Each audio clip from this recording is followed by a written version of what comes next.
Аскөк бұл өсімдік ас әзірлеуден кеңінен қолданылып, тамаққа ерекше дәм беретін тамаша дәмдеуіштердің бірі. Аскөктің адам ағзасына пайдалы екенін білеміз. Оны көп тұтынамыз, бірақ оның емдік қасиеттері жайлы көп адам біле бермейді. Аскөктің пайдалы құрамында дизентерия, диарея, жұқпалы аурулар кезінде ұйқы бұзылғанда жақсы көмектеседі. Ол қан қысымын төмендетіп, жүйке жүйесін тыныштандыруға қабілетті. Бүгін сіздерге үй жағдайында аскөктен дәрі жасауға арналған рецепттер ұсынамыз. Бұларды кез келген адам көп шығынданбай-ақ жасауға болады. Көздің өткірлігі төмендеп, көз тез шаршайтын болса, сізге аскөктің тұқымы көмектеседі. Ол үшін аскөктің тұқымынан компресс жасау қажет. Аскөктің тұқымын дәкеге салып, біраз уақыт жылы жерге қою керек.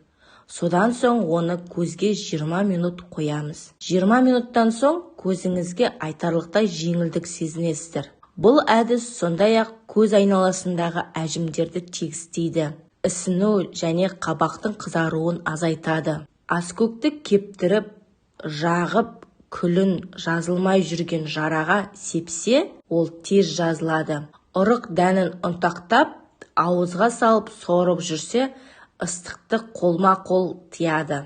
Оның ұрық дәнімен қоса кептірген сабағының ұнтағынан 2 ас қасық салып, жарты литр суға қайнатып ішсе, ішті жүргізіп асқазанды, ішекті тазалайды.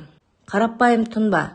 1 ас қасық кептірілген аскөкті 0,5 литр суға салып, 1 сағат тұндырамыз. Дәрі дайын. Бұл тұнбаны жарты стакан күніне 3 рет ішу қажет. Бұл тұнба асқазан, ішек ауруларында пайдалы. Диарея, іштің қатуы, запор, яғни сынды ауруларды да емдейді. Жас аналарға аскөкті көп тұтыну өте пайдалы және психологиялық аурулар кезінде де таптырмайтын құрал.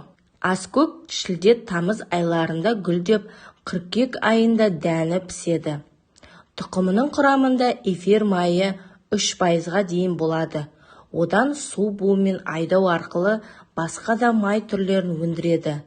Бұдан басқа фенхон, анитол, флавоноидтар, аскорбин қышқылы, каротин, басқа да химиялық қосылыстар бар. Одан қан қысымын төмендететін, қан тамырларын кеңейтетін, ішектердің жұмысын жақсартып реттейтін, зәрді жүргізіп, қақырық түсіретін дәрілер жасайды. Аскөк тұқымын ас қорыту жүйесінің жұмысын жақсарту үшін де тиімді пайдалана білген. Ғылыми медицина жас балаларға арналған одан аскөк суын дайындайды. Ол үшін аскөк майының 1 бөлігіне 1000 бөлік тазартылған су қосып дайындайды.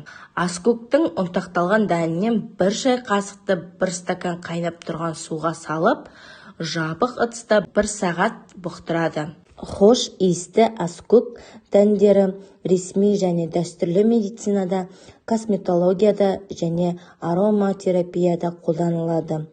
Бұл жемістердің маңызды артықшылықтарының бірі олардың қолжетімділігі. Өзіңізге маска, инфузия немесе түйіршікті дайындауға болады. Ал нәтижесінде көбіне қымбат дәрілерден кем түспейді. Тұқым құрамында жоғары концентрацияда болашақ өсімдікке енетін барлық пайдалы компоненттер бар. Сондықтан тұқымдар дұрыс қолданылған кезде әртүрлі аурулардың алдын алу үшін нақты позиция болады. Теріге және шаштың сұлулығына арналған аскөк тұқымдары.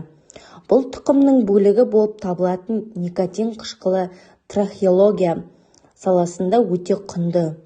Бұл органикалық қышқыл зақымдалған фолликулалардың сауығуына, жылдам шаш өсуіне ықпал етеді. Әрбір шаш құрылымын күшейтеді. Ол сұлулық салондарында, үй рецепттерінде және қымбат сеанстарда қолданылатын күтім өнімдеріне қосылады. Үйде жасалған косметиканы жасау үшін сізге тұқым майы қажет. Аскөк тұқымдарынан майды дайындау үшін сізге күнбағыс майы мен 300 грамм ұсақталған тұқым қосу керек. май тұқымдарды толығымен жабуы керек. Бұл қоспаны бір аптаға мезгіл-мезгіл араластырып құйыңыз. Осыдан кейін дайын майды сүзбе арқылы сүзу керек. Мұндай құралды дайын маскаларға, бальзамдарға немесе тәуелсіз құралға қосуға болады. Сіз оны қосымша витаминдермен байыта аласыз.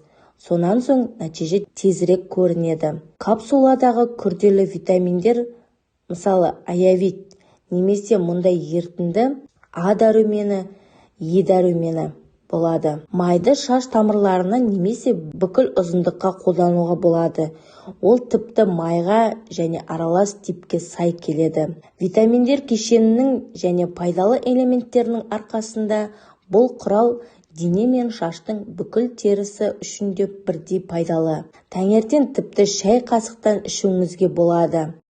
Қарапайым витаминдерді ауыстырады. Сонымен қатар тоник, ағартатын немесе тазартатын әсері бар аскөк тұқымы мен бет маскаларына арналған көптеген нұсқалар бар. Сергіту маскасы.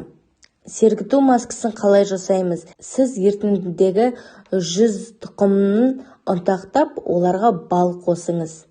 15-20 минут ішінде толық тазартылған бетке араластырыңыз. Ағартқыш, жарты лимон шырыны және туралған көк бауырлар 100 грамм жерге тұқымдарға қосылады.